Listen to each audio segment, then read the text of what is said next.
Hello guys, welcome back to my YouTube channel. അപ്പോൾ ഇന്നൊരു cooking video ആണ് കേട്ടോ. കുറേ നാളെ വിചാരിക്കണോ മക്രോണി വെച്ചിട്ട് എന്തെങ്കിലുമൊക്കെ ഡിഷ് ഉണ്ടാക്കണമെന്ന്. അപ്പോഴാണ് ഞാൻ വിചാരിച്ചത് വൈറ്റ് സോസ് പാസ്ത പോലെ വൈറ്റ് സോസ് മക്രോണി ഉണ്ടാക്കിയാലോ എന്ന് വിചാരിച്ചു. അപ്പോൾ ഞാൻ കുറച്ച് മക്രോണി ഇവിടെ എടുത്തിട്ടുണ്ട്. ഇത്രയൊന്നും എടുക്കണില്ല കേട്ടോ, ഇതിൻ്റെ പകുതി എടുക്കണുള്ളൂ. ഇത് മൊത്തം എടുത്ത വല്ലാണ്ടായി പോകും. അപ്പോൾ എങ്ങനെയാണ് ഫസ്റ്റ് അറ്റംപ്റ്റ് അല്ലേ, അപ്പോൾ ഫെയിലിയർ ആവോ അതോ സക്സസ് ആവോ എന്നൊന്നും അറിയത്തില്ല. അപ്പോൾ നമുക്ക് എന്തായാലും ഒന്ന് ഉണ്ടാക്കി നോക്കാം. അപ്പോൾ വീഡിയോ ഇഷ്ടപ്പെടുകയാണെങ്കിലും നമ്മുടെ കുക്കിംഗ് വീഡിയോ ഒക്കെ ഇഷ്ടപ്പെടുകയാണെങ്കിൽ എന്തായാലും ട്രൈ ചെയ്ത് നോക്കുക. വീഡിയോ ഇഷ്ടപ്പെടുകയാണെങ്കിൽ ലൈക്ക് ചെയ്യുക, ഷെയർ ചെയ്യുക, കമൻറ്റ് ചെയ്യുക, സപ്പോർട്ട് ചെയ്യുക, ഒന്ന് സബ്സ്ക്രൈബ് ചെയ്യുക കേട്ടോ. ഇഷ്ടപ്പെടുകയാണെങ്കിൽ കമൻറ്റ് ചെയ്യാനും മറക്കരുത്. അപ്പോൾ നമുക്ക് കുക്കിങ്ങിലേക്ക് കടന്നാലോ. വായ. ആദ്യം ഞാനിവിടെ മക്രോണി വേവാൻ ആവശ്യമായിട്ടുള്ള വെള്ളം വെച്ചിട്ടുണ്ട് കേട്ടോ. അതിലേക്ക് ഞാനിതൊരു കുറച്ച് മക്രോണി ഇട്ട് കൊടുത്തിട്ടുള്ളൂ. ഒരു പാത്രത്തിൽ കുറച്ച് പകുതി കേട്ടോ. എന്നിട്ട് അതിങ്ങനെ കട്ട പിടിക്കാതിരിക്കുക എന്ന് വെച്ചാൽ ഇങ്ങനെ പരസ്പരം ഒട്ടാതിരിക്കാൻ വേണ്ടിയിട്ട് കുറച്ച് ഓയിലോ വെളിച്ചെണ്ണ എന്താ ഉള്ളിച്ചാൽ അതൊന്ന് ഒഴിച്ചു കൊടുക്കുക. ഒരു ടീസ്പൂൺ ഒഴിച്ചാൽ മതി കേട്ടോ, അധികത്തിൻ്റെ ആവശ്യമില്ല. പിന്നെ മക്രോണി വേവിക്കുമ്പോൾ ശ്രദ്ധിക്കേണ്ട കാര്യം വല്ലാണ്ട് വെന്തുടഞ്ഞു പോവരുത്. ഒരു പാകം പരുവം നിങ്ങൾക്ക് അറിയാമല്ലോ, എങ്ങനെയാണെന്ന് നമുക്ക് പാകത്തിന് അറിയാമല്ലോ. ആ ഒരു വേവാകുമ്പോൾ തീ ഓഫ് ചെയ്തിട്ട് ഊറ്റി വെക്കണം കേട്ടോ. അപ്പോൾ അത് വെന്തവിടെ സെറ്റ് ആവട്ടെ, നമുക്ക് ബാക്കി കാര്യങ്ങൾക്ക് നോക്കാം. ഒരു കാര്യം മറന്നുപോയി, ഉപ്പിടാൻ മറന്നുപോയി കേട്ടോ. അപ്പോൾ ഒരു 1/4 ടീസ്പൂൺ ഞാൻ ഉപ്പ് ഇട്ട് കൊടുത്തിട്ടുണ്ട്. പിന്നെ ഞാനിവിടെ ചിക്കനും കൂടി ആഡ് ചെയ്യാമെന്ന് വിചാരിച്ചു കേട്ടോ. തലേ ദിവസം ചിക്കൻ ഇരിപ്പുണ്ടായിരുന്നു. അപ്പോൾ ഞാനത് 3-4 പീസ് എടുത്തിട്ട് കുനുകുന അരിഞ്ഞിട്ട് കുറച്ച് ഉപ്പും കുറച്ച് കുരുമുളക് പൊടി ഇട്ടിട്ട് ഒന്ന് തിരുമ്പി വെച്ചിട്ടുണ്ട്.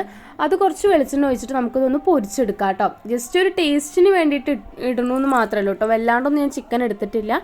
ചിക്കൻ താല്പര്യമുള്ള ആൾക്കാർ കുറച്ചധികം ചിക്കൻ ഇടണമെന്നൊന്നും ഒരു കുഴപ്പമില്ല കേട്ടോ. അപ്പോൾ അതവിടെ ഇരുന്ന് സെറ്റ് ആവട്ടെ. അപ്പോൾ നമുക്ക് ബാക്കി പരിപാടിയിലേക്ക് കടന്നാലോ. അപ്പോൾ നമ്മുടെ ചിക്കൻ ഇവിടെ ഒരുവിധം കുക്കായി വന്നിട്ടുണ്ട് കേട്ടോ. അപ്പോൾ ഈ ഒരു പരുവത്തിൽ എത്തിക്കഴിഞ്ഞാൽ നമുക്കത് മാറ്റി വയ്ക്കാം. എന്നിട്ട് ഞാൻ ആ ഫ്രൈ പാനിൽ തന്നെയാണ് കേട്ടോ ബാക്കിയും കുക്ക് ചെയ്യണത്. അപ്പോൾ ഞാനത് കഴുകി വന്നിട്ടുണ്ട്. അപ്പോൾ നമ്മുടെ മക്രോണി ഇവിടെ വെന്തുകൊണ്ടിരിക്കുകയാണ്. ഞാൻ കുറച്ച് ബട്ടർ ഇട്ട് കൊടുത്തിട്ടുണ്ട് കേട്ടോ. ഇനി ബട്ടറിലാണ് ഞാൻ മൊത്തം കുക്ക് ചെയ്യാൻ പോകുന്നത്. നിങ്ങളുടെ കയ്യിൽ നെയ്യ് ഉണ്ട് വെച്ചാൽ നെയ്യ് എടുത്തോളൂ കേട്ടോ. ബട്ടർ തന്നെ വേണമെന്നൊന്നുമില്ല, ബട്ടറിൻ്റെ ഇഷ്ടമുള്ളവർ അതെടുക്കാം. ഇനി ഞാൻ അതിലേക്ക് കുറച്ച് വെളുത്തുള്ളി ചതച്ചിട്ട് കൊടുത്തിട്ടുണ്ട്. പിന്നെ അതിലേക്ക് വേണ്ടത് സവാളയാണ് കേട്ടോ. സവാള ഞാൻ ഇട്ട് കൊടുക്കുന്നുണ്ട് കേട്ടോ. പിന്നെ നിങ്ങൾക്ക് എന്തൊക്കെ വെജിറ്റബിൾസ് ഉണ്ടോ അതൊക്കെ ഇട്ട് കൊടുക്കാം. എന്ന് വെച്ച് കഴിഞ്ഞാൽ വല്ലാണ്ടൊന്നും ഇട്ട് കഴിഞ്ഞാൽ അതിൻ്റെ ടേസ്റ്റ് കളയണ്ട. ക്യാപ്സിക്കം ഉണ്ടല്ലോ, പച്ച, മഞ്ഞ, ചുവപ്പ്, അങ്ങനത്തെ ക്യാപ്സിക്കം ഇട്ട് കൊടുക്കാം കേട്ടോ. ഞാനിവിടെ ക്യാപ്സിക്കം ഒന്നും എടുത്തിട്ടില്ല, എനിക്ക് ക്യാപ്സിക്കം അത്ര ഇഷ്ടമല്ല. അപ്പോൾ ഞാൻ ഇവിടെ വെളുത്തുള്ളിയും ഒരു സവാള ഇട്ട് കൊടുത്തിട്ടുണ്ട് കേട്ടോ. ഞാൻ ഇവിടെ വേറെ മസാലകളൊന്നും എടുക്കുന്നില്ല. വൈറ്റ് സോസ് ആയതുകൊണ്ട് തന്നെ ഇതിലേക്ക് കുരുമുളക് പൊടിയും ഉപ്പും പിന്നെ നമ്മുടെ ചില്ലി ഫ്ലേക്സ് ഉണ്ടല്ലോ അത് മാത്രമാണ് കേട്ടോ ഞാനിതിൽ ഇട്ട് കൊടുക്കുന്നുള്ളൂ. വേറെ മുളക് പൊടിയോ മഞ്ഞൾപ്പൊടിയോ അങ്ങനത്തെ കാര്യങ്ങളൊന്നും ഇട്ട് കൊടുക്കുന്നില്ല. കാരണം വൈറ്റ് കളർ കിട്ടണമെങ്കിൽ നമുക്ക് അതൊക്കെ ഇട്ട് കഴിഞ്ഞാൽ ആകെ അതിൻ്റെ കളർ മൊത്തം മാറിപ്പോവും. അപ്പോൾ അതൊന്നും ഇട്ട് കൊടുക്കുന്നില്ല. ആ ഒരു മസാല അവിടെ സെറ്റായി വരുമ്പോഴത്തേനും നമ്മുടെ മക്രോണി ഇവിടെ വെന്ത് പരിവായിട്ടുണ്ട് കേട്ടോ. അപ്പോൾ ഞാനത് അവിടെ ഒരു പാത്രം വെച്ചിട്ട് ഊറ്റിയെടുക്കുകയാണ്. ഇനി നമുക്കിവിടെ വൈറ്റ് സോസ് ഉണ്ടാക്കാം കേട്ടോ. അപ്പോൾ അതുവരെ നമ്മതിൻ്റെ വെള്ളം നൂറ് വരട്ടെ.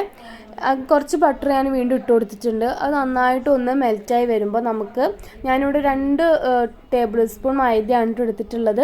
എനിക്ക് മൈദയുടെ അളവോ പാലിൻ്റെ അളവോ ഒന്നും എനിക്ക് അറിയത്തില്ല, കാരണം ആദ്യമായിട്ട് ഉണ്ടാക്കുകയാണ്. അപ്പോൾ എങ്ങനെയാണെന്നൊന്നും എനിക്ക് അറിയത്തില്ല കേട്ടോ. അപ്പോൾ തെറ്റുണ്ടെങ്കിൽ ക്ഷമിക്കാം. നന്നായിട്ട് ഞാൻ ബട്ടർ ഇട്ട് കൊടുത്തതിന് ശേഷം മൈദ ഇട്ടിട്ട് നന്നായിട്ടൊന്ന് കുറുക്കി എടുക്കുന്നുണ്ട് കേട്ടോ.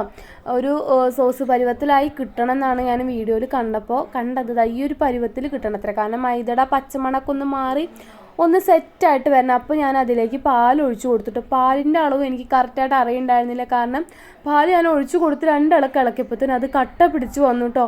അപ്പോൾ പിന്നെ എനിക്കിത് എന്താ ചെയ്യണമെന്നൊരു പിടുത്തുണ്ടായിരുന്നില്ല. പിന്നെ ഞാൻ എങ്ങനെയൊക്കെയോ സെറ്റാക്കി അത് സെറ്റായി വന്നപ്പോഴേക്കും ഞാൻ ആ മസാലയും ആ ചിക്കനും കൂടി അതിലേക്ക് ഇട്ട് കൊടുത്തിട്ട് നന്നായിട്ട് ഇളക്കി കേട്ടോ. അപ്പോൾ ഒരു ക്രീമി പരുവത്തിൽ കിട്ടിയിട്ടുണ്ട്, ഒരു ചീസിൻ്റെ ഒക്കെ പരുവത്തിൽ കേട്ടോ. എന്നിട്ട് ഞാൻ മക്രോണി അതിലിട്ടിട്ട് നന്നായിട്ട് ഇളക്കി കേട്ടോ. അപ്പോൾ ഈ ഒരു പരുവത്തിലാണ് എനിക്ക് കിട്ടിയിട്ടുണ്ടായിരുന്നത്. ഞാൻ വിചാരിച്ചു ആകെ കൊള്ളായിരുന്നു ഗൈസ്. പക്ഷേ ഗൈസ് കഴിച്ച് നോക്കിയപ്പോൾ അടിപൊളി ടേസ്റ്റ് കേട്ടോ. ആ വെളുത്തുള്ളിയുടെയും ആ വൈറ്റ് സോസിൻ്റെ ഇത്രയും ടേസ്റ്റ് ഉണ്ടാവുന്നതിന് ഒരിക്കലും പ്രതീക്ഷയില്ല. എന്തായാലും മസ്റ്റ് ട്രൈ ആണ്, എന്തായാലും ട്രൈ ചെയ്ത് നോക്കണം കേട്ടോ. അപ്പോൾ വീഡിയോ ഇഷ്ടപ്പെട്ടാൽ സബ്സ്ക്രൈബ് ചെയ്യണേ. ടാറ്റാ.